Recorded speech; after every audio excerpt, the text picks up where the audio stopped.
lined up the top stars from Hollywood and from all over the world to entertain you on a giant screen with the few colorful motion pictures you've been hearing about and reading It's about. showtime, folks. Enjoy the show. We're delighted to have you with us. They're driving theater. You'll find something to please you to add to your evening's enjoyment. Is pleased to bring you our feature presentation.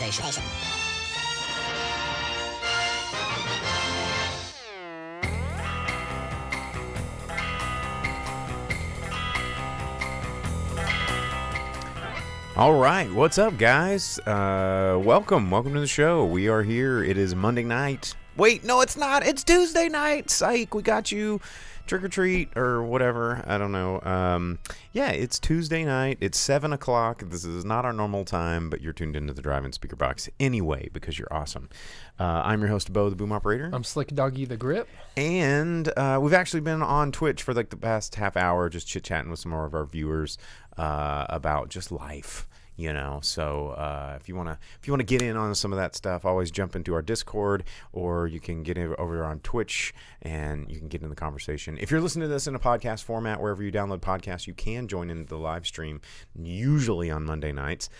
This is obviously a one-off because October's is crazy.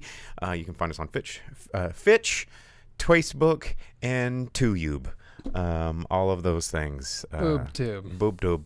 But yes, what up? So, Movie Poop Shoot. Did you say movie poop shoot? Yeah, it's from Jay and Silent Bob Strikes Back. Moviepoopshoot.com. I think it's still a real website. It's like a butthole for movies. No, it's like a butt with film running out of it, and it's where people just take shits on movies. It's like for reviewers. Oh, it's like us. At the end of the movie, that's where Jay and Silent Bob go to beat everyone up that left bad reviews about Jay and Silent Bob in the Blunt Man and Chronic thing. There you go. There you go. Movie Poop Shoot. Well, tonight we've got we're going to get the show going. We're going to talk about some movies. I didn't get a chance to see any new movies in theaters. I did see the 30th anniversary of Bram Stoker's Dracula in theater with deleted scenes. It's a Fathom event. That's cool. It was cool. The next showing of that is this Thursday. This Thursday, yes. Never seen that on the big screen. I'll talk briefly about that later in the show. But you saw Black Adam. I did. I watched the new Rock DCEU film Black Adam, and we've been talking about that too. Talk about it. Yeah. All right. Well, before we get into that, we'll just catch up in the Twitch comments. There's a Discord link request out there. Vince throwing that out in the chat. Thank you, Vince. Night Owlishly up there out in the comments as well, talking about, is this a real show or the ghost show that we got the other week? But we're really here. We're not ghosts. Where it turned on by itself. Yeah, so weird. So weird. Halloween spookums. Maybe something tragic happened to the two of us yesterday, and that's why we're here doing this today. And we are the ghost, and this is the ghost show. That'd be weird. We can all right. Haunt the building. Well, yeah. Speaking of ghosts, we had one death in the Hollywood news. Somebody that I wasn't as super familiar with, but Leslie Jordan. I mean, I wasn't like a huge Leslie Jordan fan, but died in a car crash just yesterday, age 67. Apparently big on TikTok. Yeah, real big on TikTok. My girlfriend watches him all the time, and he's famous for a meme. You know, the video of him where he goes, "Oh Lord, I'm gonna bust." Have you not seen that? I don't TikTok, man. I don't think it was a TikTok thing. What is it from? I don't know. Him making videos. Maybe it was a TikTok thing. I don't know. I don't TikTok either. Yeah, I don't know. That's how the Chinese get you, apparently. Well, I'm told. That and Alibaba. Well, clearly, yeah. I think they fill you full of pizza vending machines. Jack Ma is just gonna get you. I don't think he's in charge of Alibaba anymore, though. But as I was talking earlier, before we went officially live with the show, I was talking to Furious Apology over on Twitch about just social media. How I'm just, I'm kind of. It really wears me out. Like, I don't do a whole lot of social media. We have a Drive-In Speaker Box Instagram that I rarely update to.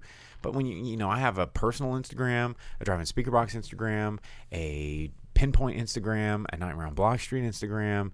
It's just like, it's so much, and it just like it wears you out, dude. At one point in time, I had 3, and I did not use any of them. And now I forgot the login for one of them, and I still don't use any of them. Yeah, it's a lot. So I lost one of them with my old phone. It makes me feel like an old person. Rip unused Instagram. I don't take pictures of anything. I don't take pictures. I don't have the need to share photos of my life. Well, I think that's the weird part, though, is to me it's like this weird narcissistic sort of like, who cares about this? But for my business, obviously, I kind of have to. Yeah. But you know, yeah, I absolutely have to. Otherwise, you know, customers. That's the only way you can interact with them these days. That's weird. The Instagram's the choice. If I have something, I'll post it on the other half of Meta. You know, I'll do it on Facebook. Like, look at me, I got my motorcycle back, y'all. And everyone's like, Yeah. There it is. But what else happened in the news? Do you have anything written on your piece of paper?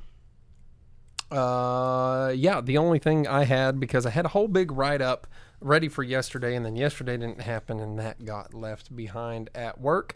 But one of the big things I saw is that the new secret Star Wars, which according to the articles I was reading, they kept saying J.J. Abrams' secret J.J. Abrams adjacent Damon Lindelof. Oh God! More the Lost Crew. Yeah, so it's his secret Star Wars, and all the articles kept saying the long-awaited return to the big screen. What? Who's been waiting? We had to wait from 83 to 99, and then from 99 to 02 and 02 to 05, because Star Wars was always 3 years until the new ones, and then the new ones came out when? When did the shitty ones come out in theaters? Episode 1? No, the really shitty ones. Episodes 7, 8, and 9. Force Awakens? Yeah. Force Awakens was 2015. Okay, so you had to wait from 05 to 15, only 10 years instead of 83 to 99, which was more than 16. Yeah, 16 years. So, and then we've had since then you've had Boba Fett and Mandalorian TV shows. And what's that new one? Andor. Yeah, you got the Andor show. You've had Star Wars CGI cartoons and movies in Rebels and Clone Wars of various forms. There was the Han Solo movie, Rogue One, or whatever the hell. What is this long-awaited return? I have no idea. But what they're saying now is that Damon Lindelof is writing. He's pinning the new secret big one, not the other 2 movies that are in the works, but now the Star Wars. And he brought on to direct it. They brought in to direct this lady, Sharmeen Obaid-Chinoy, who has done one real directing job of story-driven anything, which was 2 episodes of the Miss Marvel Disney Plus TV show. Cool. All of her other 15 directing credits are nothing but documentaries and 4 like straight-to-video Pakistani animated movies. Or 3 of them were movies. 1 was a short. So she's done 3 low-budget animated films, 1 animated short, a bunch of documentaries, and 1 single story-driven I want to direct job. a Star Wars movie. But and everything in the articles is like, yo, Star Wars, we're so excited about Damon Lindelof, who definitely doesn't fuck things up in his bad writing. He has Lost. That's cool. And that's how old now? Forgotten thing. But the rest of what Damon Lindelof has wrote, for those of you who do not know, notes on this? Cowboys and Aliens. Oh yeah, awesome. Prometheus, the worst of the Alien movies, like worse than Resurrection. Star Trek Into Darkness, the worst Star Trek movie there is out of all of the Star Trek movies. Worse than The Motion Picture, which was a Pretty perfect rough. way to fall asleep. World War Z, which is just held on high by so many. I don't know why that movie's so bad. And the Watchmen TV show on HBO, which Alan Moore has recently been like, no. Did you read that? Like, no, I mean, I heard good things about that show, but I never watched it. So, Alan Moore, I think last week was just like, not my Watchmen. Yeah, he's like, no. So, So obviously, Star Wars is in great hands. yeah, and the thing that got me thinking about that is that they put this out, and after they talked to Lindelof like 2 years ago, and he goes, I might write Star Wars one day, maybe like a decade, where people won't blame me for ruining it because I'm way too close to Abrams, and people really hate his Star Wars and what he did to Star Or Wars. Star Trek. Both, but did he- Star Wars specifically because Abrams do a Star Wars? yeah, Abrams responsible for 7, 8, and 9, right. God. and he handed 8 over. How to, did I guess I just like sort of PTSD blocked a lot of that out of my No, he handed 8 over to Rian Johnson, and Rian Johnson's like, what if Luke sucks and we turn this bitch into anime? And everyone's like, what guess. if we don't? And he's like, too late, did it. And did it. we're straying from Abrams' story that he threw on the wall and left open-ended with no plans on how this ends. And then Abrams tried to clean it up. He's like, oh, the Emperor's back and these clones and all that stuff's out of in the last 2 movies don't matter. You want this, don't you? Yeah, you yeah. want this sequel. So Lindelof said he'd take 10 years to do it. Well, it turns out not going to be 10 years. And the thing that got me thinking about is that when Lucas did Star Wars That Matters, when we had episodes 4, 5, and 6, when he was like, I'm going to hand the reins off to someone else, the person he chose was Irvin Kershner. He was a man that had 30 years of experience in the industry. He was a cinematographer. He was a director, Empire producer. Strikes Back, dude. He had done everything. He had worked with huge stars and big productions. I had a whole list of all this written down. If you can think of like a who's who of the 50s through the 70s of big actors, like he worked with them. Richard Harris and Charles Bronson and Donald Sutherland and Elliot Gould, and I had like 50 names They written should have down. all been in Star Wars. They should have. And I think Elliot Gould almost was.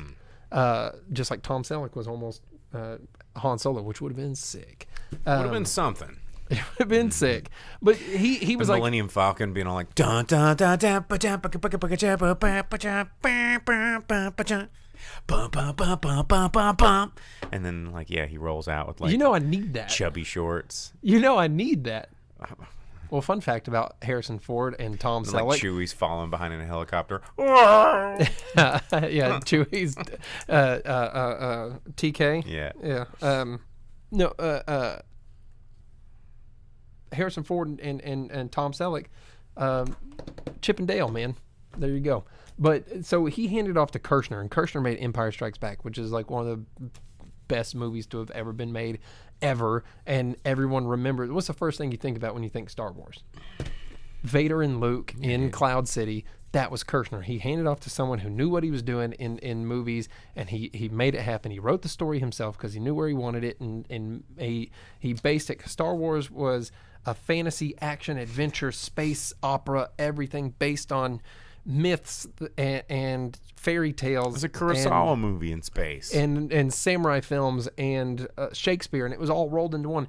Everything that Lucas saw that worked and inspired him, he rolled into a thing and made it work, and then he handed it to people who also knew how to make it work. Because after that, he got Richard Marquand, who also had done a lot of documentaries, but had proven himself with some big stars and some thrillers and horror movies and stuff like that.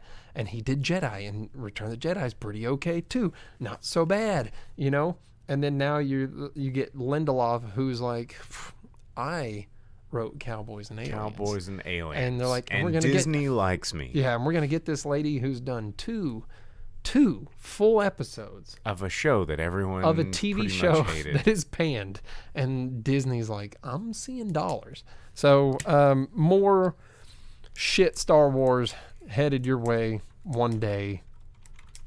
And I forgot the rest of the news because that just really. There was a time when I liked and was passionate about Star Wars, and That time has passed. yeah, episode 2, and then Disney ruined that. So. Well, it's what's weird though is and it all happened in a relatively quick time, because I remember when I first heard the news of Star Wars Galaxies to be planned and built at Disney World, right? And I was like, when I first heard that news, I was amped, because at that point in time, I was still like, yo, Star Wars is dope. Mm-hmm. And in the time that it has fully come to life, I could care absolutely less about going to Star Wars Galaxies. Oh yeah, there's no And, way. I mean, they have ruined it for me so hard. $500 to make a lightsaber that you could also buy at Walmart. Yeah, and it's just it has been ruined so absolutely hard for me that I just don't care.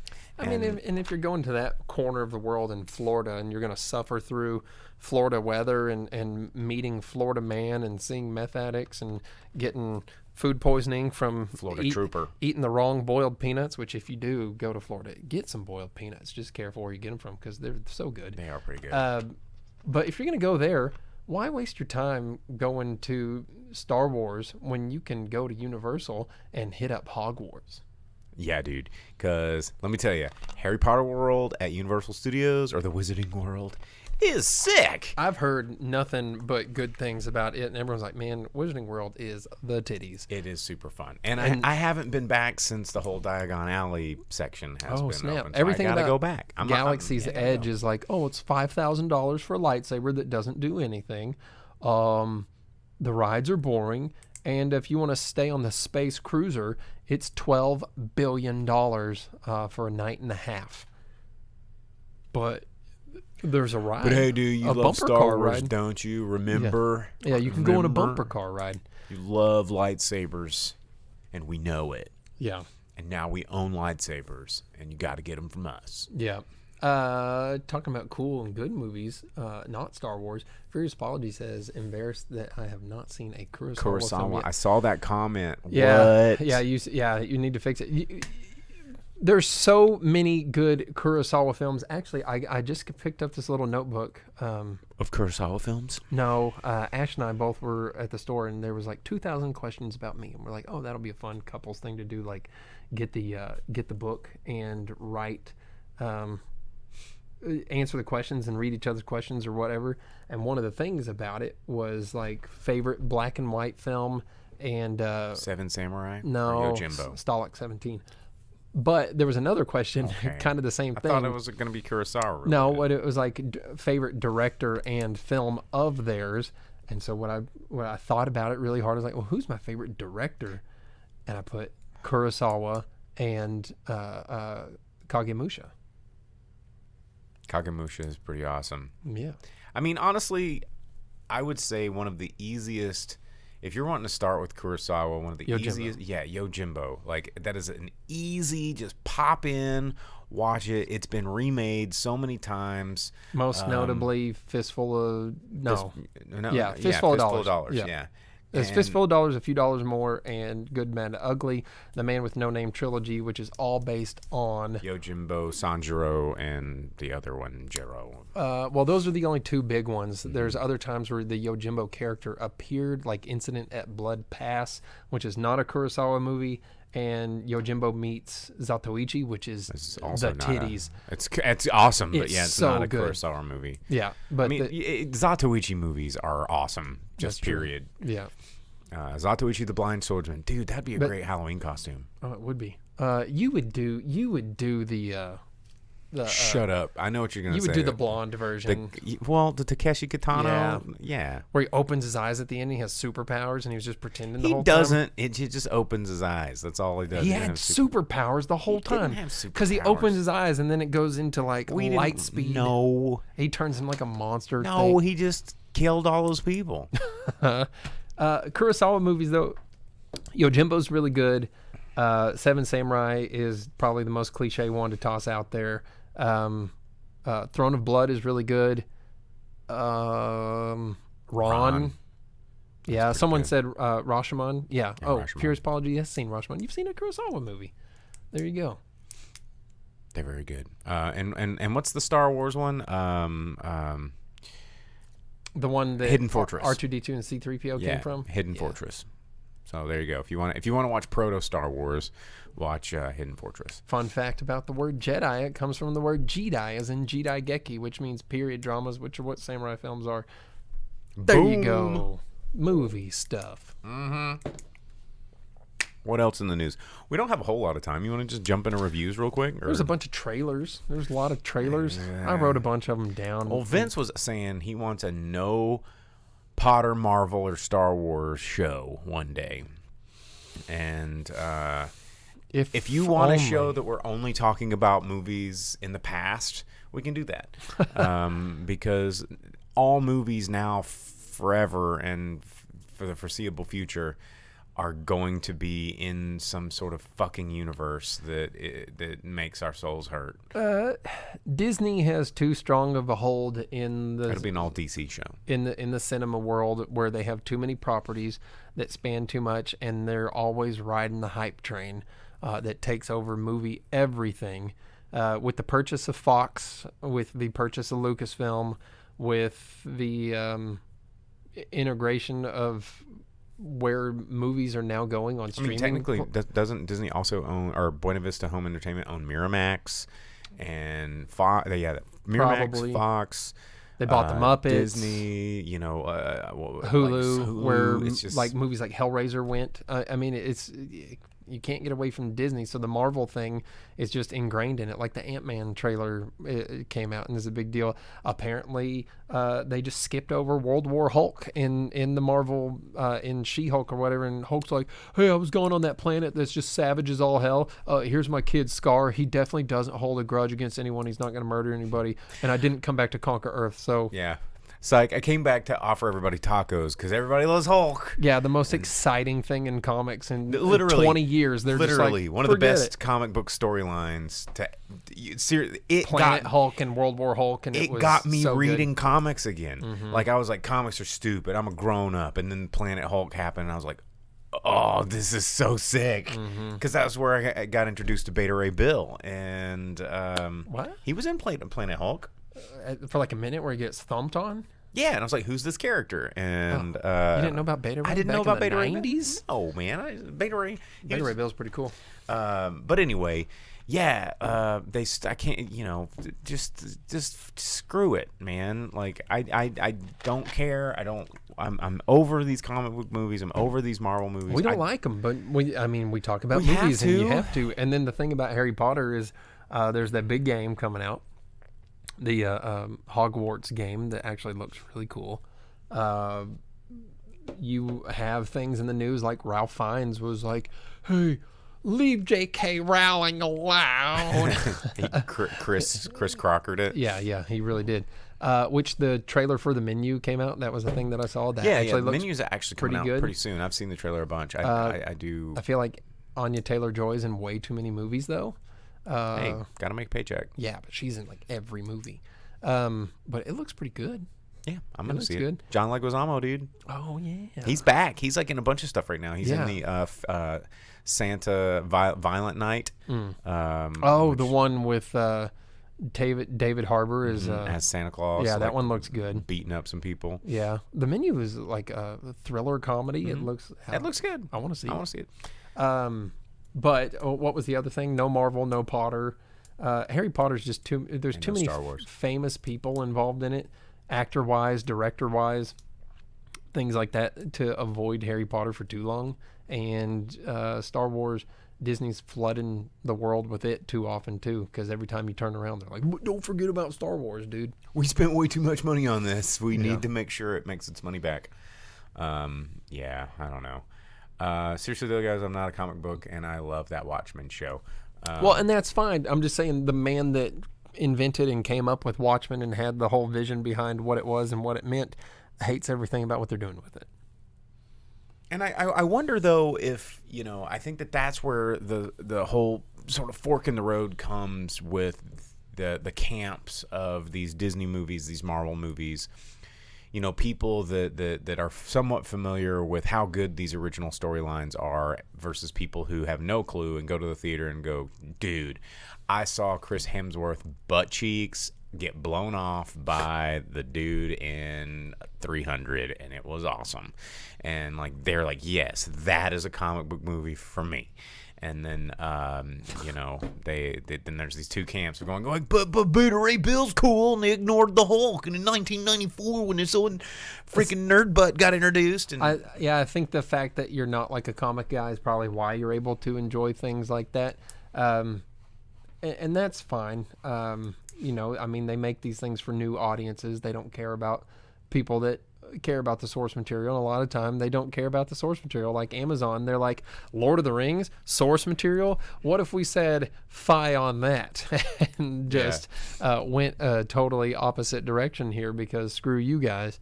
You know, Did you finish Rings of Power? I haven't even started. Oh, I finished it. I didn't put 5 seconds of my time I into finished it. It's just the... As soon as they said that they were so proud that they ignored everything J.R.R. Tolkien set up, I was like, why would I watch this? We're so proud we ignored the source Because material. since I was a child, I loved The Hobbit, and I made myself read Lord of the Rings, as difficult and wordy as they were to get through. But I love The Hobbit to no end, and I like the Lord of the Rings movies. The Lord of the Rings movies, fantastic. The books, a little more difficult to get through. But I liked those, and as soon as they said... Yeah, the Hobbit was one of the... I remember reading that as a child, and again, similar. It's like, I mean, I was young, and it's not a super complicated book for an adult, but for like a kid in single-digit grade school, you're just like, I know this is cool, and I'm trying to read this and like getting into it. And then they had the cartoon version, which was like, oh, sick. Yeah, I the know Hobbit what this cartoon is. is so good. But yeah, as Vince said, solid choice to make 3 movies out of The Hobbit. Well, that was nobody but the studio and producers on that, because even old, what's his name, director guy, Peter Jackson? yeah, Peter Jackson, he was like, I guess I'll do 2, and they're like, no, more, give us more, it has to be 3. They did the whole shredded cheese, more. yeah, they did the crappy Star Wars Darth Boy thing, where you had to have More. make it 3. Yeah. Make it 4. Make it 7. Oh, man. It should have been one film, because it would have made a good one film. A 1 3-hour-long movie would have been amazing. But instead, they brought in elements of other books and invented new things and created characters that never existed so that they can do things. And what if Radagast just has a whole bunch of stuff to do? And everyone's like, who the hell's Radagast? It's like, dude with poop on him. Yeah. He's the brown wizard. He's brown the- like the poo-poo that he's covered in. the poop Ishtar. Yeah. He lives in the mud. Yeah. Yeah, I don't know. Like, Ishtar. More like Shishtar. Yeah. he definitely covered in ish, that's for sure. Yeah. He is the ish. Yeah. Oh, man. I don't know. Like, I just wanted to see Smog. Like, Not that's all. Maiar. Oh, my God. Sorry, dude. Oh, that's the nerdiest. Well, and Smog, bit. the whole Smog thing would have been a lot cooler if the dude with the black arrow, instead of it being a fucking ballista the size of a car launched at him, because in the books it's like he reached into his quiver, he grabbed the black arrow, And he was like such a good shot. yeah, and he's like, nah, dog, and then just like murked Smog out. But in the movie, he's like, He shot a cannon hand at me him. another 10-foot Arrow. yeah. And think about those ballistas. They're not precision instruments. Yeah, plus the entire town is floating, which was real dumb, and it was just falling into the lake as it was burning and crumbling apart. And of course, there was some evil dude there that wasn't necessary at all with his bad teeth, and the only thing that stayed standing was the tower that dickweeds in to shoot the ballista. And they're like, yay, he's king of the melted floating town. Dumb. That's not movie news at all. But Rings of Powers on Amazon Prime. Oh, that's right how now. we got on Yeah, that. there we go. yeah. Okay, well, let's talk about movies that are coming out in theaters this weekend. Let's review some movies, and let's do the box office. Because we only got 30 minutes left, so let's do this upcoming movie this week. Probably only one that's going to be in theaters everywhere, and it is Pray for the Devil. It is Halloween weekend, so we get a horror movie at the box office. Duh. So Pray for the Devil, you've seen the trailers. It's rated PG-13, which seems a little odd considering it's a movie about demonic possession, and I think rated PG-13. The trailer looks super spooky. It's like, you know, it's all the classic like possession trailer bits where there's a little girl that's like, and her arms and legs do this. You know, you've seen it in every movie. And then, you know, there's the eyes that close and then open back up, and they're all like demonized, and they're like, I know who you are, and then they, which normal demonic possession, they start like cussing a lot, but since it's PG-13, they can't. So, you heckin' mother fragger, and I don't know. They talk like Lobo. Yeah, heckin' mother fragger. But it just looks like another demonic possession movie, and I mean, I think it could have been like super creepy if it had an R rating on it, but it doesn't. And it's a nun perform. It's like the first nun to ever be an exorcist, because it's a boy dominated thing, and she comes in and is like, but check me out, and there's demons, and they get exercised, I guess. Pretty cut and paste. You've seen it a million times. Like, there's 1,000 flavors of this movie. It is doing absolutely nothing new with the genre. I mean, demonic possession genre is already a very tired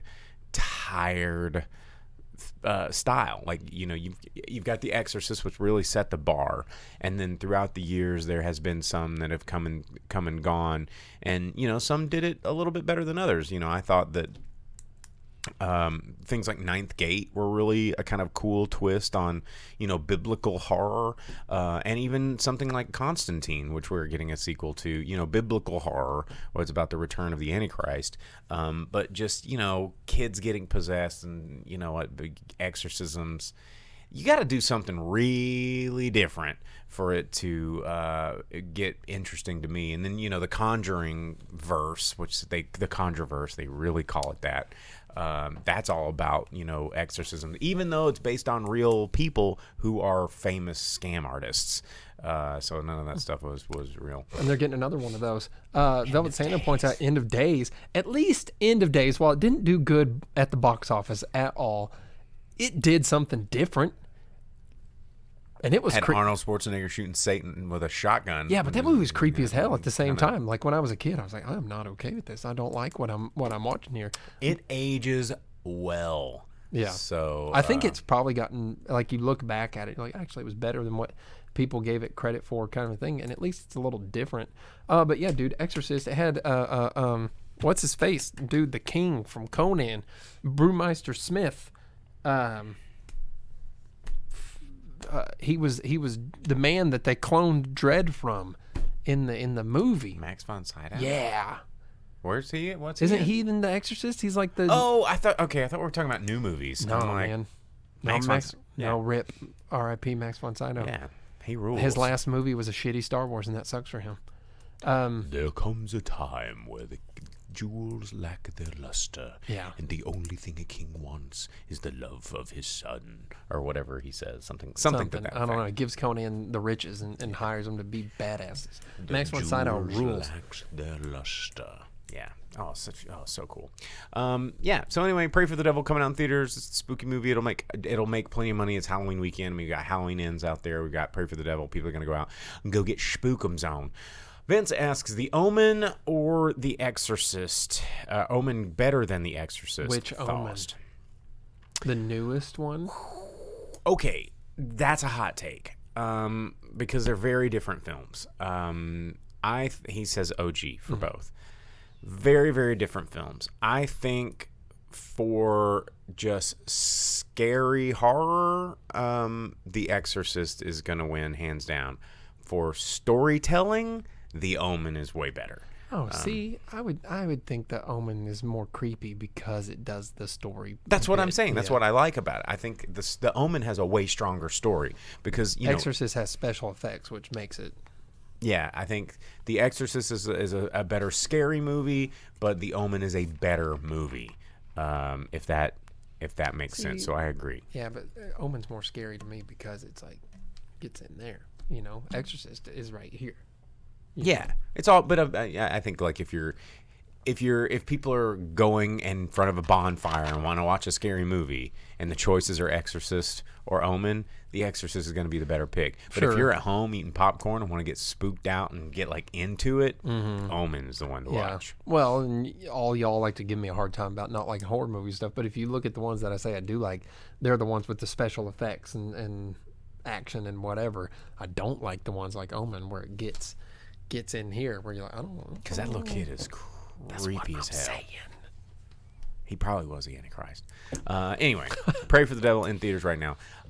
Let's see. I'll give a brief overview of my experience with Fathom Events Dracula. I went and saw that, which I was so looking forward to. It's the only movie I've really gotten a chance to see in theaters this month because of everything going on in my life with Nightmare on Block Street, which is going on right now. It is our Fossil Cove Halloween Pint Night Tournament.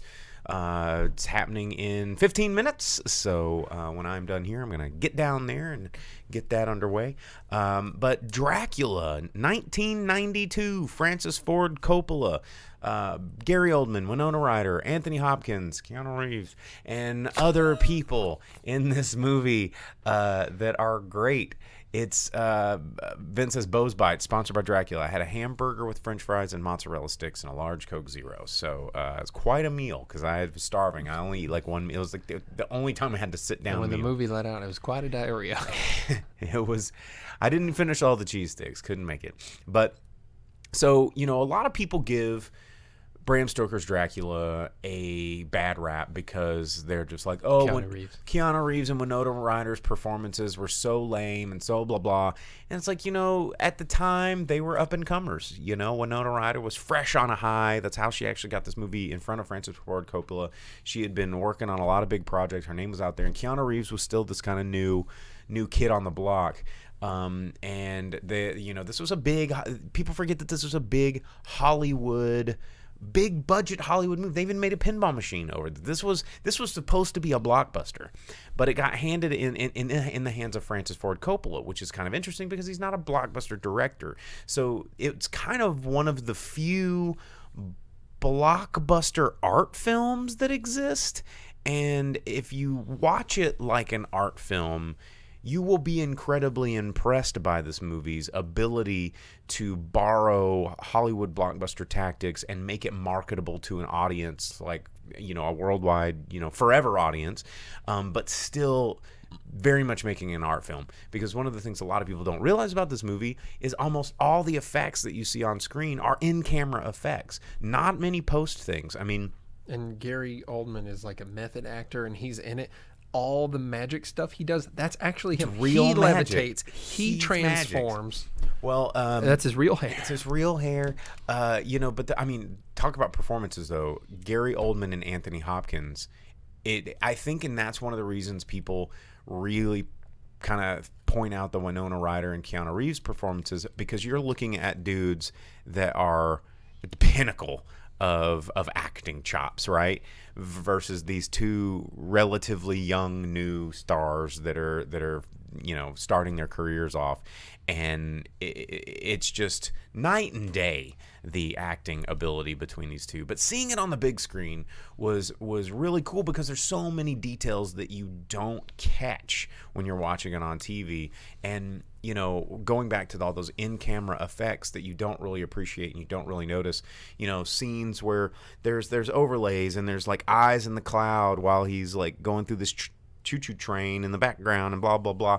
And if you look at the behind-the-scenes footage of this and you see all the like mirrors and reverse things and strings and projections and all the stuff that they're doing to try and get this to look cool through the camera, it's freaking incredible. And the makeup effects, the music, oh my god, Wojciech Kilar's score in a Dolby surround sound environment was just like the hair on your arms would stand up. Like it was incredible. And I just had a blast watching this movie. And a lot of the extended scenes that were cut from the original release. I was able to pick a lot of those out because they were the more artsy sort of establishing shots. So there was a lot of like chasing scenes, and there was a scene with Renfield with bugs, and it was like all this almost like Brothers Quay style, not quite stop motion, but where if you're familiar with Brothers Quay, they use a lot of like real footage with stop motion footage and puppetry and whatnot. But like almost like 1990s MTV 120 minutes like intro, where it was all grungy and like quick cuts and rapid fire effects. It really added to the sort of cerebral chaos of this story.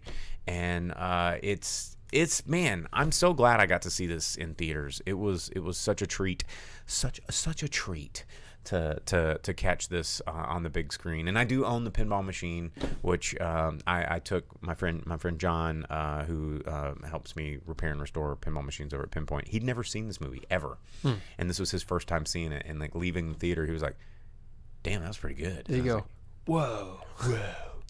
He was Mina, see me, and he has like really long hair. Anyway, he wants to be Gary Oldman Dracula now. He's like he wants the like the dragon armor that he has, and like the mustache. Tell him to get the tit head hair. No, he wants the long, like the curly, because he's got long hair. Tell him to get the cool boy mustache and like the. Yeah, that's what I wanted him to do. Vince says, I don't know why, but Dracula and Interview with the Vampire get mixed in my head sometimes. I mean, night and day movies. They both have dudes wearing cool sunglasses. They do. With sharp teeth. And, I was reading an article just today when I was getting ready for the show. And somebody was reviewing, because Bram Stoker's Dracula is back in Fathom Events, and they were just like, well, apparently it deviates from the book. I'm like, dude, this movie came out in 92. Is this your first time? Like, of course it deviates from the book. I mean, the book is a difficult book. And, I mean, while it's a great book, it's not an exciting book. And so they added a lot of the love story between Dracula and Mina, and made Dracula sort of more of a tragic anti-hero in the Bram Stoker's the Francis Ford Coppola film, which I think works really well. And that portrayal in that movie has kind of continued on in other representations of the character of Dracula as he being more of a tragic person who is not really enjoying being immortal and is missing something, but just kind of dealing with this punishment. Unless, like Velvet Santa pointed out, Dracula Dead and Loving It with Leslie Nielsen. That's a good one too. That is a good one. A classic retelling of the Bram Stokers. But anyway, I had a great time. I highly recommend it. There's another showing this Thursday. Check it out. Perfect for Halloween. So, Black Adam coming up next. There you go. Yep. Or, yeah, if you feel more in the mood for a modern day blockbuster, coming at you from Warner Brothers, the new DCEU film that changes everything. But does you got maybe, I don't know. It has the Rock-led Black Adam, or Teth Adam, as he's constantly called until the end credits, where they decide to give him the Teth like a word for black. No, that's like his name. That's just his name from when he was alive 5,000 years ago. So, the movie opens up in a modern day version of the country that Teth Adam was from. And these people are trying to find Eternium. Is that where He-Man's from? Yeah. Yeah, he's from inside the blue crystals they dig up. And the whole thing is just orco magic kind of a thing, Eternium. Yeah. But they're trying to find it, and this country's constantly been taken over for all of the 5,000 years of history by people trying to obtain the crown of Eternium that was made, the evil crown that brings demons and demonic power to you, that was lost to history along with the hero Shazam that came about to end the tyranny of the leader who crafted the crown. And there's people that are struggling to find the crown because one of them, she teaches at the local university in this down and out and downtrodden country that has all of this super technology that can only be generated from the power of the blue crystals in use by these mercenaries. But she knows where the crown is, and so her and her little ragtag group, her son, her overweight brother, her goofy friend who asks too many questions, and the guy that likes to sleep in the passenger seat, they have to go into the desert and find the crown before the mercenaries do. Of course, they find the crown in a cave, and one of them is a traitor.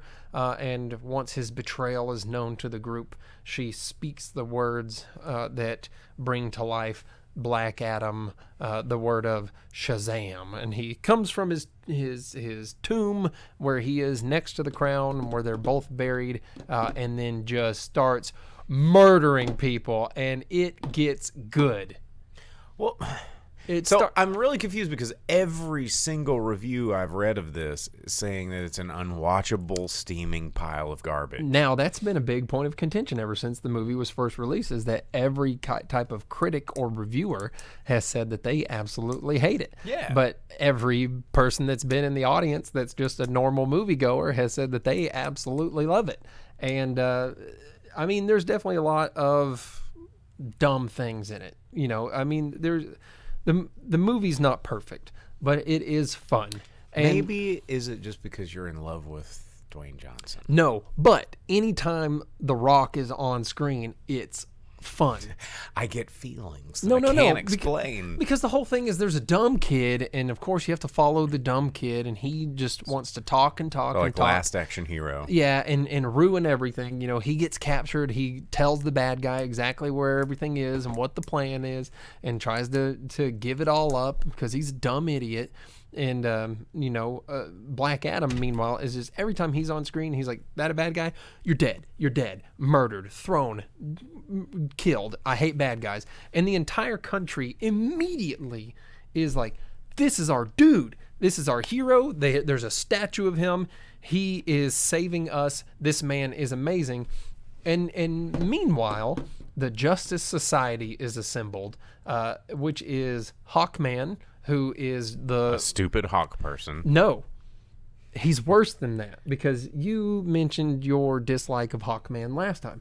Now, real Hawkman, be he Thanagarian or Egyptian magic possessed man, either of those versions is fine. That's cool. That's comic book. I like that kind of thing. Just dude with wings and a This hammer? is DC Iron Man. He's rich. He has a Wayne Manor in Louisiana. His jet, his stealth jet, comes out of the ground just like the X-Men jet. Yeah, and it's made entirely of nth metal. So they brought in nth metal, which is really cool. That's a DC thing. That's a lot of fun, and that explains how he has his Hawkman, his Thor hammer suit and hammer that can turn into an axe and spiky ball and all the things that it does. They don't explain that, but nth metal is the explanation. But Hawkman is not possessed by an Egyptian spirit. He's not a Thanagarian. He's a rich dude that has nth metal, and therefore he's the Iron Man / Professor X, I guess, of DC. And that part's really stupid. It's very stupid. The big question, how is Pierce Brosnan? So he calls in his buddy, Dr. Fate. Okay. And the two newbies of Cyclone, which is the dumbest addition to any team. They're like, she's a really smart girl and she has nanobots, so she throws wind at things. And it's like, that's going to come in handy. It doesn't. But they're like, look how cool the effects are when her hair is down and she spins. Very dumb. And then they're like, an Atom Smasher. And instead of being a really cool Atom Smasher, which...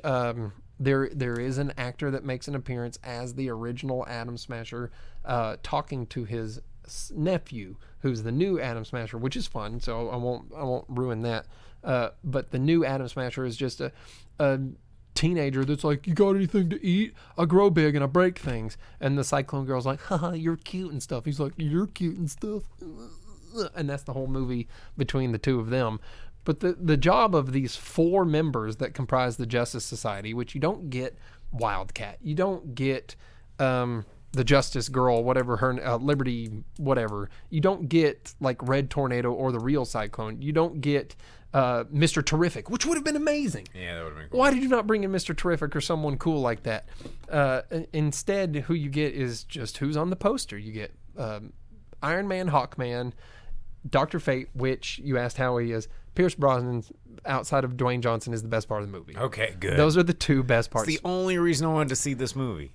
Pierce Brosnan, Dwayne Johnson are the movie. They carry the movie. The rest of it you can disregard. Dr. Fate is kind of awesome. They try to focus too hard on Hawkman, and they make Hawkman the leader. And should have been Dr. Fate. It should have been Dr. It should Fate. always be Dr. Fate. And the whole thing is, what's her name? The chick that. Did he go crazy? Like, no, Dr. Fate doesn't get to do any of the Dr. Fate things like that. No, but he does. He has his magic and time. Because the cool thing about Dr. Fate is like him. The helmet is driving him. They say it possesses him, but it's him the whole time. He has control, which is dumb. Because I wanted to see some. Because like Dr. Fate is so cool because at any given moment. Well, what if that helmet just decides that, well, humanity is fucked? Yeah, so Velvet Santa's bringing up good stuff, too. Alan Scott Green Lantern would have been amazing. Blue Beetle or Booster Gold would have been really cool. The Atom would have been dank memes. Anyone Justice Society that was like real Justice Society would have been a lot of fun. They take that away from you. Dr. Fate's the closest one to it. He is the best part of it. But the whole thing is the lady that controls everything in DC, the one from Suicide Squad. Oh yeah, she's thick, and in the comics, she's thick. I can't think of her name right now. Yeah, I can't think of her name either. It doesn't matter. Amanda Waller. Yeah. Bam, got it right before you, Velvet Santa. Thank you though. So Amanda Waller is like, hey. The old Shazam is back. The myth and legends are true. We need to shut it down now. And they send the Justice Society. And their first point of action when they arrive in this country and they see Black Adam saving the people, rescuing them from being killed, and taking out the mercenaries is, what if we punch this guy in the face? That's the first thing they do. And they talk the whole time. They go, we're going to negotiate a truce, negotiate his surrender. We're going to bring him in and contain him before he becomes a problem. Of course. But what they do instead is decide that they're just going to fight him and attack him. And at no point do they stop and think, well, what if we just talk to the guy? And there's actually a perfect moment when they're fighting and things have kind of stopped and Black Adam's sitting still and he's just thinking, and then Hawkman's like, I'm going to ruin this right now, and hits him in the face. And that's unfortunately the majority of your movie is infighting with Black Adam and the Justice Society. At the very end of the movie, you get what is the true villain of the film or whatever, but in reality, the long-running... Sounds like the true villain of the film. The long-running Hawkman villain of the film is the Justice Society, particularly Hawkman. Hawkman absolutely sucks, and I hate DC for this because Hawkman's one of my favorite DC heroes. But regardless of that being the dumb portions of the movie, it is a lot of fun. The action is pretty good. Black Adam is cool, and he doesn't care if he kills bad guys. And every time he's like, all right, I won't kill the bad guy, he kills the bad guy, and it's like, it's good the way they do it. And then there's like a story and plot twist and all that stuff, and the way that they make him an anti-hero or a pitiable character, despite the fact that he has unlimited god power and things like that. They make it work, and his character, despite being dragged down by the shitty version of Justice Society and the kid that he's having to deal with, and his mom who only cares about the kid, and all of the cliche dumbass movie stuff that this could have gotten away from very easily and does at times, but gets dragged back onto it. Despite all that, it's a lot of fun. I really liked it. And there's a small scene at the end. It's already been spoiled. So if you don't want it, put on earmuffs for 10 seconds. And 3, 2, 1. Superman shows up at the end. Black Adam's like, let's do it. There you go. So because Amanda Waller threatens him with it, he goes, bring it, and then it shows up, and that's how it ends. Turns out that scene was filmed like 2 or 3 months ago, or like a month ago, or something like that. Just as a secret stinger. Yeah, and then that actor said something on Twitter to make it official. Been like, Henry Cavill? Yeah. Yeah, he's like, I'm back. So Okay, there you go. there you go. Unfortunately, there was not things that I wanted out of this movie, like my Stone Cold as Lobo You're never gonna idea. get that. It It's would have not been gonna perfect. I need to tweet that to The Rock or something and make it happen. Velvet Santa asked if it's pants worthy. Yes, as long as the audio is better than the theater that I watched it in, because there were portions of the audio. I don't know if it's the movie itself or if it's the theater I watched it in, because the trailers were good and the second half of the movie got the audio fixed, but the first half was really echoey and crappy and dumb. Probably my local AMC, because that happens from time to time. But other than that, yeah, I mean, seeing The Rock do his thing on the big screen in this movie is enjoyable, and it's worth going to the theater, I think, and seeing that. Well, right on. Well, speaking of the theaters, it is time for the box office roundup. We got to finish up this show and get on with it. We're going to give you the box office top 10 for the weekend of October 22nd through 23rd, 2022. Yeah, we're going to give you the number 10. Start with number 10, work our way up to number 1, because these are the numbers that determine new movies, sequels, all that kind of stuff, what makes a flop, yada, yada, yada. You've heard the spiel. So Jake's been doing these. I'm going to turn it back over to Jake for top 10 now. He's got a little swig of water, and go for it, man. Number 10. Yeah, coming in at number 10 in its third week of release, despite the fact that I've never heard of it. Triangle of Sadness. A cruise for the super rich sinks, thus leaving survivors, including a fashion model celebrity couple, trapped on an island. So, weird Gilligans, I guess. It brought in $601,000 this week, which is up 80% in its 280 theaters it resides in, bringing its grand total to $1.420 million. So how about that? Dropping down to number 9 in only its third week of release from Disney, Amsterdam, bringing in only $824,000 for its domestic total of just shy of $14 million. The sad part about this movie not doing well, I mean, I haven't seen it yet, so I haven't been able to review it, is this is only proving to Disney that movies that aren't Marvel Comics, DC Comics, horror slashers, blah, blah, blah, those are the only ones that are going to make money. And, I mean, as we get through the top 10, you'll see what's making money and what's not. This one's not. It's not doing good. Yeah, I think its advertising campaign could have been a lot better, but that's neither here nor there at the moment. Coming in at number 8, Don't Worry, Darling. In its fifth week, brought in $867,000. That is a movie you've seen, reviewed on the show. Its domestic total is at $44.2 million. Not bad for Not that bad, movie. not So bad. I guess the hype is helping it out, or was starting to wear off now. And then in its third week, a movie that I It's just blowing up the internet. keep getting asked to go to. It's not playing here, is it? Yes, there's a single 9:30 showing at our local Malco Theater. Oh, okay. They show it once a day at 9:30 p.m. That's the only showing in all of Northwest Arkansas. Terrifier 2. Yeah, Terrifier 2. The movie that make people throw up and they gag and they can't stand to look at it and they run out of the theater screaming, crying, puke on themselves. They can't handle it. It's Gotta so sign a scary. waiver. Yeah. There are paramedics standing outside the theater. Yeah, blood feast style. It brought in $1.75 million this weekend for a domestic total of $5 million. It's doing good. Yeah, not bad for what it is. And then at number 6, right above it, in its sixth week of release, The Woman King brought in $1.87 million this weekend, bringing its domestic total to $62.8 million total. Not so bad. I imagine that's probably somewhere in the profit range for it.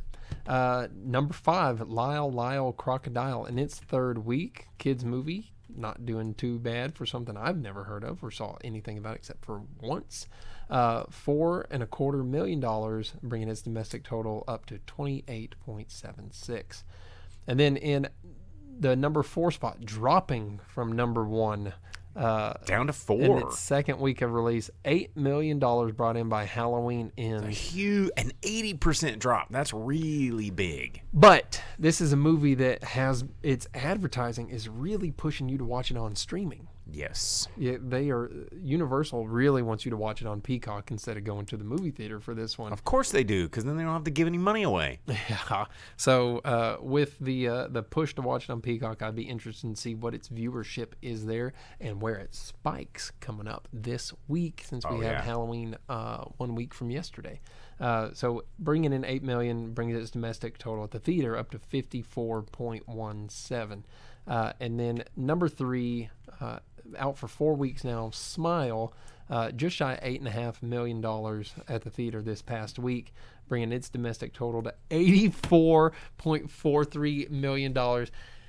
Damn, people like jump scares. Yes, they do. What is up with that? Yep. It's the king now. Is dumbass jump scares. I just realized that Top Gun's not in the top 10. Yeah, this is number dropped to 15. Dang.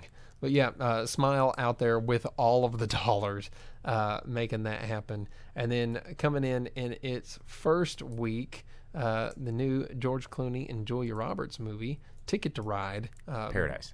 Oh, Ticket to Paradise. Sorry, I was thinking of the board game Ticket to Ride. Brought in $16.5 million.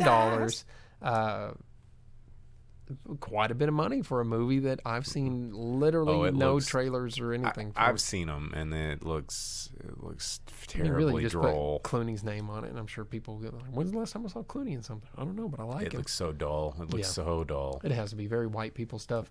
And then coming in at number 1, far from being anything but white people, Black Adam in its opening week, bringing in $67 million, which actually I read is a record for Rock as the leading man film. So there you go. Its international total is over $750 million already. Yep. 147 million. It's done pretty well. Not $750 million. No, far from it. It's at $75 million. So 147 worldwide. Doing good. Doing real good. Yeah. Black Adam. All right. Well, there we go, guys. That's our show. I got to skedaddle because I got folks waiting on me down at Pinpoint. Nightmare on Block Street going on. We're about to get started with the Halloween Amateur Fosco Pinball Tournament, the spooky tournament. All the games right now are Halloween games, which is kind of fun. We're going to have all the Elvira games just for a few more days. So you better get in there and play them, Jay. I need to make it down there tomorrow or Thursday.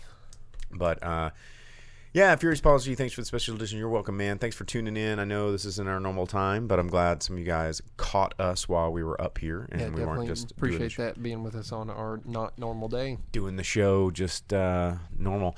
Is there a Monday show next week? That is a really good question because Monday is Halloween. Yeah, we talked about it a little bit. We off camera. We need to figure that out. Yeah, we got to figure out what that's going to look like. And, I mean, it could maybe be a Sunday show because Monday is going to be really hard for me. But we will see. We're going to talk about that. We'll put it up in the Discord. Another reason to check out the Discord. You can find out all that fun stuff about what we're talking about, what we're planning, what things are going on behind the scenes in Drive-In Speaker Rocks world. And with that, but honestly, yeah, a week off. But it's a Halloween. Everybody loves the Halloween. But I feel like no one would be watching us anyway because it's Halloween night. Why would you watch the Drive-In Speaker Box on Halloween night? Like, and why would we be sitting up here by ourselves on Halloween night? Come on! But yeah, we'll talk about it. Thanks for tuning in. Like, subscribe, share, whatever. Facebook, Twitch, YouTube, all that fun stuff. Or just download the audio podcast wherever you get your podcasts. And yeah, as always, I am the Boom Operator. I am the Grip. And we'll see you next week. We'll see you sometime, right? As you leave the theater, folks, please be careful. Don't let this happen to your car. Be sure to remove the speaker before you leave. If you should accidentally pull a speaker loose, please turn it in at our snack bar or box office. Thank you.